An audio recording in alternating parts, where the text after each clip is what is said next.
Hi guys, welcome to my channel. Friends, आपका मेरे channel पर बहुत बहुत स्वागत है। आज हम करंट फीलिंग्स देख रहे हैं आपके पर्सन की। मुझे ऐसा लग रहा है कि करंट फीलिंग आज कर देनी चाहिए, करते हैं। ये एक जनरल कलेक्टिव रीडिंग है, टाइमलेस रीडिंग है। जब भी देखेंगे रेजोनेट करेगी। लेकिन कई लोग देखते हैं इनको तो सभी को परिस्थितियां समान रूप से समानता मिले ये ज़रूरी नहीं है। तो जितना रेजोनेट करे उतना लीजिए, बाकी को आप छोड़ सकते हैं। Page of wands, 8 of pentacles, king of swords, the hierophant, 8 of swords, 3 of cups, 6 of wands and 4 of cups. Bottom of the deck है क्वीन ऑफ कप्स। फ्रेंड्स, यहाँ पर इनकी करंट फीलिंग में मुझे दिखाई दे रहा है कि आपको बहुत लविंग, केयरिंग, इनोसेंट, प्यार देने वाला इंसान ये समझ रहे हैं। लेकिन एट द सेम टाइम आपको ये डिफेंसिव देख रहे हैं और इनको लगता है कि आप इनको छोड़कर जा चुके हैं और कभी भी दोबारा लाइफ में इनको आने नहीं देंगे, छोड़कर जा चुके हैं। ये एक के नीचे एक ही कार्ड आ रहे हैं। हमेशा के लिए आपने इनकी ड्रामेबाजी से तंग आकर पीठ फेर ली है। ये देख लीजिए, पीठ फेर ली है, बोला है और आ गया। और ये आ रहा है, कुछ लोगों के लिए यहाँ पर थर्ड पार्टी सिचुएशन है। कुछ लोगों के लिए थर्ड पार्टी सिचुएशन है, कुछ लोगों के लिए रिश्ते में धोखाधड़ी, चीटिंग, परेशान करना, ये सब है। 2 सिचुएशंस यहाँ पर हैं और जिनसे आपने वॉक अवे किया है। और ये यहीं रख देती हूँ। एक के नीचे एक ही कार्ड निकल रहे हैं। इनकी वर्तमान फीलिंग में देख रहे हैं कि इन्होंने एक बहुत अच्छे इंसान को खो दिया और इस तरह से खोया कि आपने इनको अपनी ज़िंदगी में, इनकी ज़िंदगी में आप वापस जाना तो बहुत दूर की बात है, इनको अपने पास भी नहीं फटकने देना चाहते और पीठ फेर कर आप हमेशा के लिए चले गए। हमेशा के लिए आपने इस रिश्ते को छोड़ दिया है। यहाँ पर दिखाई दे रहा है कि ये जानते हैं कि आप बहुत ज़्यादा मासूम और इनोसेंट, मासूम, इनोसेंट, सबका ख्याल रखने वाले, सबको साथ लेकर चलने वाले इंसान हैं। लेकिन ये आपके पास आ नहीं पा रहे हैं क्योंकि इनको कुछ याद आ रहा है। वो याद ये है कि इन्होंने आपको इतना टॉक्सिसिटी में फंसा कर रखा था कि आपकी ये हालत हो चुकी थी। ये चीज़ इनको याद आ रही है। इस तरह से फंसा कर रखा हुआ था। और कहते हैं ना कि जैसी पट्टी ये पढ़ाएं, ये दिन को दिन बोले, रात को रात बोले, तलवार की नोक पे आपको रखते थे, नचाते थे। इनको याद आ रहा है कि कैसे आप इनके इशारों पर दबाव में नाचते थे, ठीक है। और अब आप इनके चंगुल से छूट गए हैं और इनको अपनी गलतियों की याद आ रही है कि एक इंसान को दूसरे इंसान के साथ इंसानियत के नाते इस तरह का इतना टॉक्सिक बिहेवियर नहीं करना चाहिए। और जबकि वो तो मेरा पार्टनर था, मेरा जीवन साथी था और वो इस तरह का था, सब उसको अप्रिशिएट करते थे सिवाय मेरे। मैं उसे लेट डाउन फील कराता था तो उसके दिल को इतनी चोट पहुंची, इतना घायल हुआ या हुई कि हमेशा के लिए ही मुझे छोड़कर मूव ऑन कर लिया, ठीक है। इनकी करंट फीलिंग में इनको अपने छल, कपट, बेईमानी, धोखाधड़ी याद आ रही है। फ्रेंड्स, आप में से कोई सेंसिटिव हो तो इस रीडिंग को मत देखिए। जो कार्ड्स कह रहे हैं वो मैं कह रही हूँ, किसी को हर्ट हो ऐसा मेरा उद्देश्य नहीं है।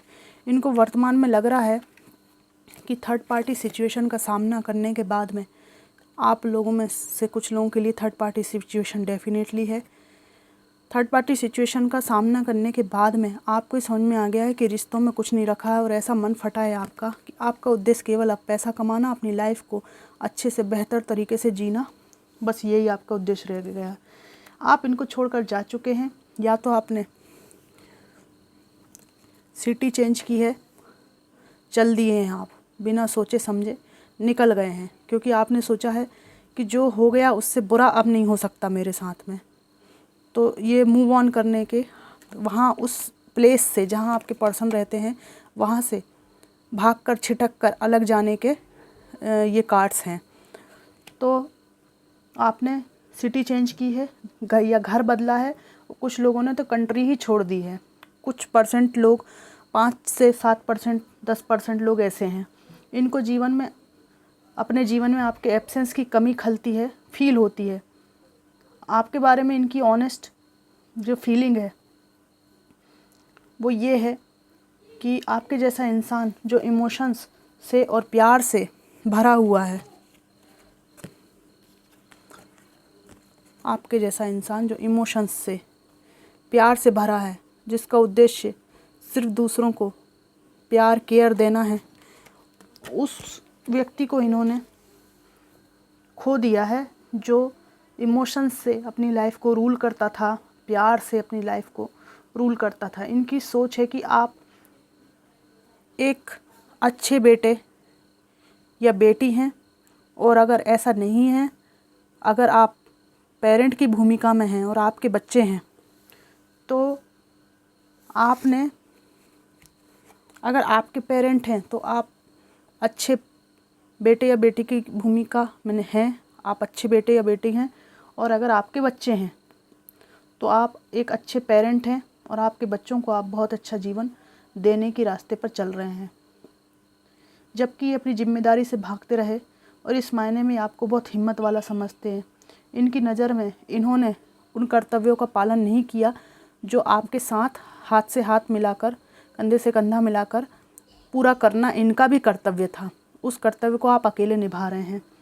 आप में से कुछ लोग शुरू से ही एक सिंगल चाइल्ड रहे हैं और आपको अपनी उम्मीद थी कि आपके पार्टनर आपके पेरेंट्स का ध्यान रखेंगे, क्योंकि उन्हीं को आपने सब कुछ माना था। लेकिन वो ध्यान रखने की जगह जले पर नमक छिड़कने लगे और आपको अकेला समझकर परेशान करने लगे। ये सब चीज़ें इनको याद आ रही हैं कि इन्होंने कुछ ज़्यादा ही हद पार कर दी। इनकी नज़र में आप अट्रैक्टिव इंसान हैं, लोग आपको अप्रिशिएट करते हैं और आप सभी को अपनी ओर आकर्षित करते हैं। फिज़िकली अट्रैक्टिव तो आप हैं ही, लेकिन यहाँ सिर्फ फिज़िकली अट्रैक्शन की बात नहीं हो रही है। यहाँ पर फिज़िकल अपीयरेंस के साथ साथ आपके पास इनर विजडम है और सबको साथ लेकर चलने की अच्छी पर्सनालिटी के कारण लोग आपसे अट्रैक्ट होते हैं। आपकी तरफ लोगों को आकर्षण होता है।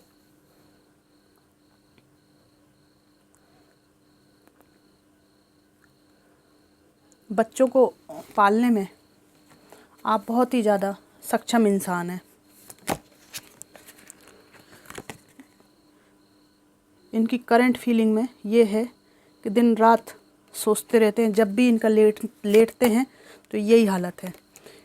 आप में से कुछ लोगों के लिए ये पक्की बात है कि आपके पर्सन ने, जब आपके बच्चे इनको अकेले मिले हैं या कुछ ऐसा इंटरेक्शन हुआ है, तो आपके प्रति बहुत प्यार से धार्मिक मुखौटा ओढ़कर बहुत प्यार से बरगलाने की कोशिश की है, या ये प्लान बनाते हैं कि बच्चों को अपनी साइड कर दो तो अपने आप भागता हुआ आएगा, बच्चों के पीछे तो सब जाते हैं ना। तो इस तरह की या तो ये इनकी पास्ट की एनर्जी है या वर्तमान की एनर्जी है। आई थिंक ये पास्ट की एनर्जी है जिसमें सक्सेसफुल नहीं हुए हैं। बच्चों को कोई गिफ्ट दे के, आइसक्रीम खिलाकर बरगलाना।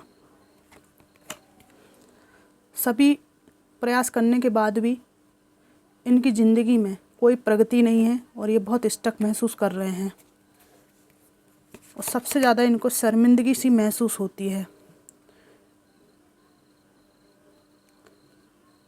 वहीं ये आपको कैरियर ओरिएंटेड देख रहे हैं और इनको लग रहा है कि कोई मतलब नहीं है। यहाँ पर साथ साथ एक एनर्जी और आ रही है कि इतना सब होने के बावजूद भी इस व्यक्ति को अपने सुंदरता पर बहुत घमंड है। ये इनकी एक तरह की बीमारी समझ लीजिए कि अपने आप को बहुत ज़्यादा समझते हैं, सुपर समझते हैं। और इनको याद आ रहा है वो समय जब इन्होंने अपने आप को सुपर समझकर आपको जगल किया था, किसी और के साथ कंपेयर किया था, वो समय भी इनको याद आ रहा है। और जहाँ इन्होंने कंपेयर किया वो व्यक्ति में कोई हीरा मोती नहीं जड़े थे, इनको ये अब समझ में आ रहा है ना। और ये बात इनको ना बहुत अजीब सी फीलिंग है। ये इंसान ही कुछ लोगों के लिए, तो कुछ लोगों के पार्टनर बहुत ही अजीब इंसान, कंफ्यूज और निर्णय ले लेना, फिर बाद में पछताना, फिर पुराने जगह पे फिर माफ़ी मांग लेना, फिर प्यार का कप लेके पहुंच जाना, है ना। जब ये सब सेटल हो जाता है तो फिर इस तरह की हरकतें करना, चीटिंग, धोखेबाजी, झूठ बोलना, हैं, थर्ड पार्टी को लाना। ये व्यक्ति ना आत्मबल से हीन है। इनका जो भी बल है वो सिर्फ दूसरे को डरा के धमका के आता है। कुछ लोगों के लिए तो पक्की बात है। और असल में ये इनको ना अंदर से हीन भावना है, लेकिन ऊपर से सुपीरियरिटी कॉम्प्लेक्स है कि मैं बहुत सुपर हूँ। अंदर से ये व्यक्ति बहुत कमज़ोर है, क्योंकि ये नीति पर, धर्म पर नहीं है। ये साम दाम दंड भेद अपना काम बना के कुछ भी कर सकते हैं। यदि पास्ट में आपके जीवन में कोई ऐसा व्यक्ति रहा है, टॉक्सिक व्यक्ति रहा है, तो ये आपको पक्का रेजोनेट करेगी बात। यहाँ पे थर्ड पार्टी के बहुत कार्ड हैं, जगलिंग के कार्ड हैं, लेकिन इनकी वर्तमान फीलिंग में पक्की बात यह है कि इनको आपका इमोशनल नेचर याद आ रहा है। पहले भी ये कई बार आ चुके हैं, आपकी लाइफ में जा चुके हैं, ऐसे ये तमाशे करते रहते हैं, ठीक है। और फिर इनको दुख भी होता है, हैं। फिर बात यह है कि अब आप इनको नहीं आने दे रहे हैं, इस चीज़ से इनको ज़्यादा दिक्कत हो रही है। तो एक्चुअली क्या है कि इंसान ना अनुभव से पक जाता है, अनुभव कर कर के जैसे फल पक जाता है वैसे इंसान पक जाता है। तो मुझे यहाँ लग रहा है कि आप लोग इनको काफ़ी झेल चुके हैं। आ गए फिर चले गए, आ गए फिर चले गए। तो आपकी ज़िंदगी भी तो ज़िंदगी है, यही तमाशे थोड़ी चलते रहेंगे। हमारी ज़िंदगी कोई तमाशा थोड़ी है। जैसे दूसरे की ज़िंदगी प्रीशियस है, ऐसे हमारी भी कुछ मर्जी है, हमारी भी कोई इच्छाएं हैं। दूसरे के कठपुतली थोड़ी हैं हम। तो वो कठपुतली बनने से आपने मना कर दिया है। और इनको बहुत ज़्यादा ऐसा लगता है कि कोई बड़ी सी दीवार आपके और इनके बीच, कोई लक्ष्मण रेखा खींची हुई है, और आप बिल्कुल तैयार हैं इनको अलग अलग आपने कर दिया है जी। अगर फिज़िकली भी आपके पास आते हैं तो इनको ऐसा लगता है कि मेरी नस नस से ये वाकिफ़ है कि मैं किस तरह का इंसान हूँ। तो इनको थोड़ा सा कठिन ये जो खेल खेलते हैं ना, इसमें अब दाव लगाने का मन नहीं हो रहा है इनका। मन तो है, लेकिन हिम्मत नहीं हो रही है, हिम्मत नहीं हो रही आने की। क्योंकि जो जितने भी दाव ये खेल सकते थे उनको इन्होंने आजमा कर देख चुके हैं। तो नया दाव जो है वो कुछ भी आजमाते हैं तो उसको आप फेल कर देते हैं, क्योंकि आप इतने वाइज हो चुके हैं कि सब चालबाजियों को समझने में अब सक्षमता आ गई है आपके अंदर। इस बात से इनको डर लग रहा है। जब तक आप इनोसेंट थे तो इनके फ़ायदे के इंसान थे आप, अब इनके फ़ायदे के आप बन नहीं रहे हो इनके फ़ायदे के लिए। आपने अपना जीवन न्यौछावर करने के लिए मना कर दिया है। अब मैं कुछ मैसेजेस निकालती हूँ, 5 मैसेजेस निकालूंगी मैं, only 5। Life without you is hopeless, dark and depressing, I miss your light. इनको आपकी याद आ रही है, जीवन निराशापूर्ण लग रहा है। I can't make you happy, मैं तुम्हें खुश नहीं रख सकता। I can't take it any more, पता नहीं किस चीज़ के लिए बोल रहे हैं कि अब ये उस चीज़ को झेल नहीं सकते। ही हो सकता है कि इनका रिग्रेट हो। The way I have treated you was wrong, यहाँ पर जो व्यवहार था इनका वो बहुत टॉक्सिक था। ये कह रहे हैं यू वर राइट, तुम सही थे। आपने कुछ हो सकता है कुछ बातें इनसे कही हों जो इनको याद आ रही हों, कुछ चेतावनी आपने दी हो, मुख से कुछ ऐसे शब्द कहे हों कि देख लेना ऐसा ज़रूर होगा, मेरे साथ तुम ऐसा कर रहे हो। तो वो ये कह रहे हैं कि तुम सही कहती थी। ठीक है, जो भी कुछ आपने कहा हो मुझे कमेंट बॉक्स में बताइएगा कि ये क्या बात है जिसके लिए ये कह रहे हैं कि यू वर राइट, तुम सही थे। तो पछतावा, रिग्रेट तो बहुत है। तो फ्रेंड्स, ये थी इनकी करंट फीलिंग, और रीडिंग आपको कैसी लगी मुझको ज़रूर बताइएगा। Thanks for watching.